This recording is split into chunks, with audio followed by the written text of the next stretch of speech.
Hi guys, namaste and hope things are awesome with you. So we are continuing the Ketu an amazing series for number 5. Ketu first, Ketu is the graha of self.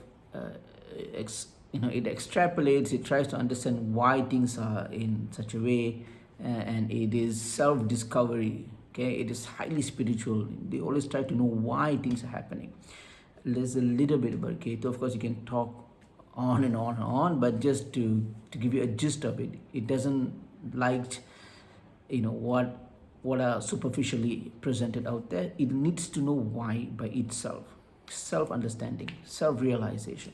Okay, and the fifth is the house of passion, things that you love to be doing, things that you do it unconditionally, because that is why it's called as the putra bhava. Putra is your children, right?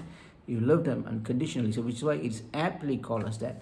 And passion, guys, is not just something that you pick up and then you go towards it. It's not like, okay, I see many people doing triathlon or hiking or playing the musical instrument, whatnot. Okay, I'm going to pick that up and turn it into a passion. That is the byproduct of it, right? We must understand, or there is a definitive distinction between what passion truly means and its byproduct. The byproduct are the things that you do. Let's say if I play the guitar. Now, I love playing the guitar. I mean, for real, I do love playing the guitar. And I changed that into my passion. By what means? Not because I've seen my friend doing it, or not because I've watched music videos. No, it is a self-discovery. I want, and I know that this is what will bring me happiness. Okay. Which is why passion is not just self-discovery, but your an integral component of your happiness, right? That is very important. So to find that, you need to really go deep dive inside and find out what it is. And Ketu is the perfect guy for that. So if Ketu is well positioned in the fifth, the things that you have, the qualities that you have is, number one, your ability to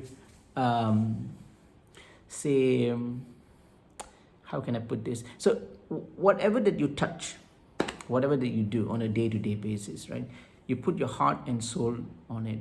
Okay, when you're working, you put your heart and soul to it. When you're eating, you put your heart and soul into it. You embrace whatever that's given. You're grateful for what it has. You know why? Because Ketu always wants to know why you're doing it.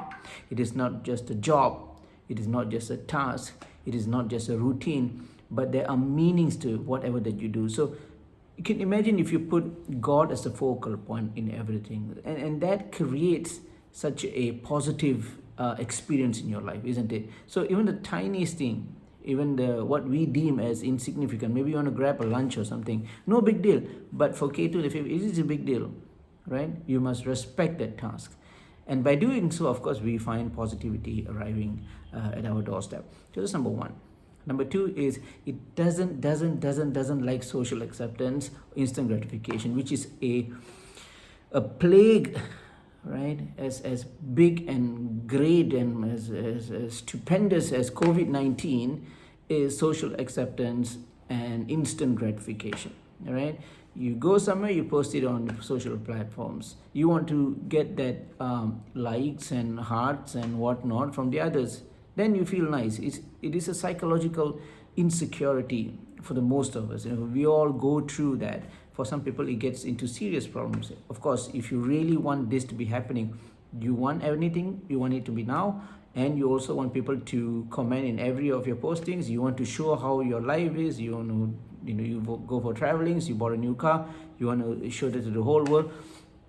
You are insecure, right? Psychologically speaking. And so that creates, of course, later on anxiety disorder, depression, and whatnot, the unthinkable that comes after that. So it doesn't go into, Ketu doesn't do all that, unlike its Rahu's counterpart. Ketu is not interested with people, right? It does things because there is a true thing about that. There's something profound about that, right? So it doesn't care about all that. So it makes itself very happy, right? So that's number two, right? Number three is its job, it is passion, right? For example, my job as an astrologer, and it's also my passion.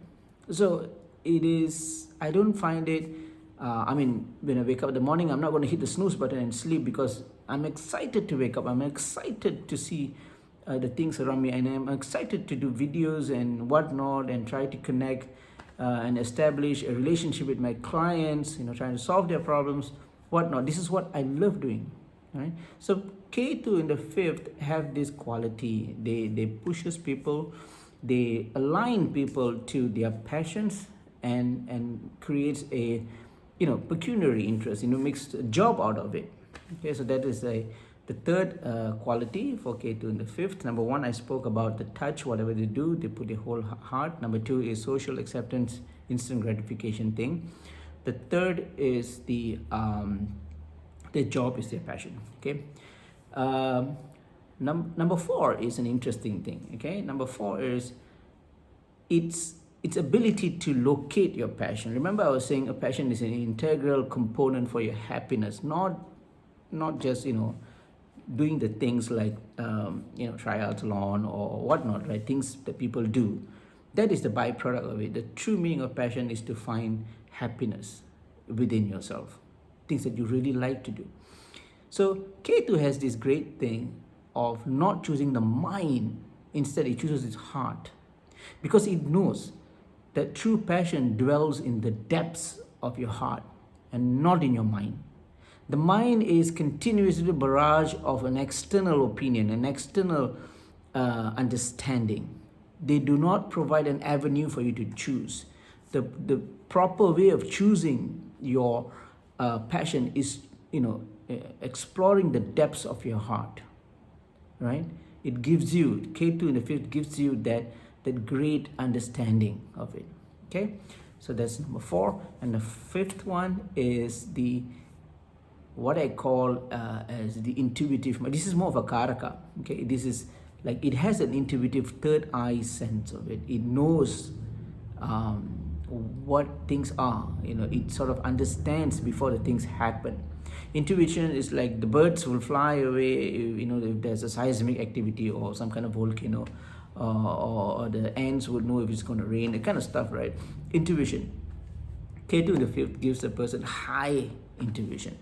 It is controlled by the third eye, and it sees and hears things which are just not normally seen or not normally heard of. So that is it is a quality. Okay, if you know what is it, if you don't know what is it, and you hear things and you see things, and that's going to have some psychological problems. But if you understand what it is, then it's going to be a great advantage for you, because you tapped into the other realms of consciousness. Okay, so that's it, the top 5 amazing things for Ketu in the fifth. I hope you like it. If you do, please subscribe. If you're not, do share this video if you think it's going to be useful for someone else. And I'll see you in the next one. Namaste.